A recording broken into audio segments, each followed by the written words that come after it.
Yun no?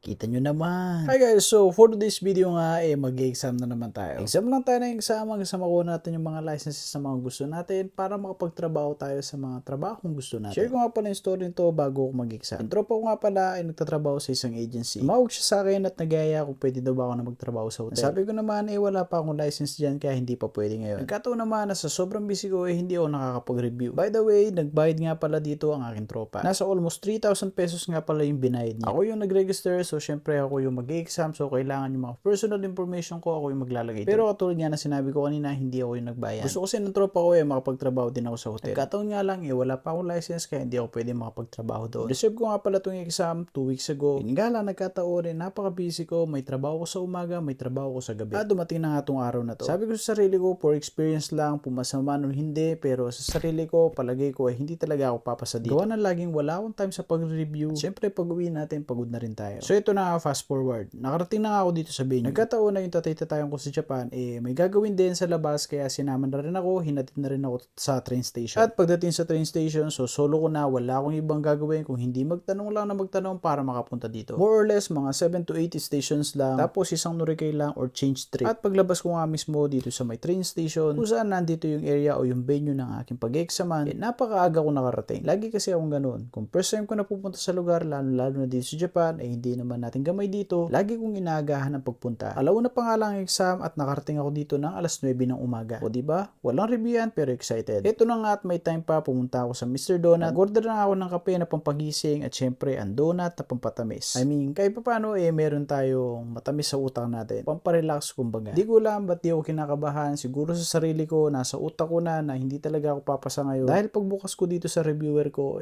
napakaraming vocabularies talaga na kailangan memorize pero wala talagang pumapasok. Sabi ko na lang sa sarili ko, okay lang, experience, take lang ng take. So, kung sakaling hindi pala rin ngayon, bumagsak man, mag-take ulit. So, ito na nga, fast forward. Pumunta na ako ng 7-Eleven para mag-lunch. Hindi ko pa nga alam dito kung ano yung kakainin ko kasi wala namang kainan or upuan dito sa may 7-Eleven. Siyempre, bukod sa nagtitipid, kailangan mabubusog tayo. Sa halagang 300 yen, ito na nga ang aking kinuha. Nag-add na rin ako ng paborito kong melon pan. Aba nakatayo dito sa rap, dito na rin ako kumain. Fast forward ulit, ito tapos na ang exam. O diba, napakabilis. The reason bakit hindi na ako nakapag-video sa loob, bawal ang camera talaga. Napakaigpit sa testing center at napakaraming camera. Ito na nga't lumabas ako sa harap ay train station. Nagkataon na nga rin, napakaraming tao at pauwi na yung mga estudyante. At syempre, ito na naman tayo. Napakaraming train station, so kailangan magtiyaga ka hanggang sa mabasa at mahanap mo kung anong train station ka bababa at sasakay. Kwento ko na nga rin yung experience ko kanina. Katulad nung na-experience ko nung nag-take ako ng nursing care, ganun din yung mga procedure na ginawa nila dito. I-confirm nga nila kung ikaw ba yung tao na yun na nag-reserve, kung nakaschedule ka nga ba sa exam na yun, at dun nga ba sa venue na yun, dun ka dapat mag-exam. Bukod doon, pinatanggal lahat sa akin. Teka lang, hindi yan damit mula sa relo, sa sunglass, cellphone,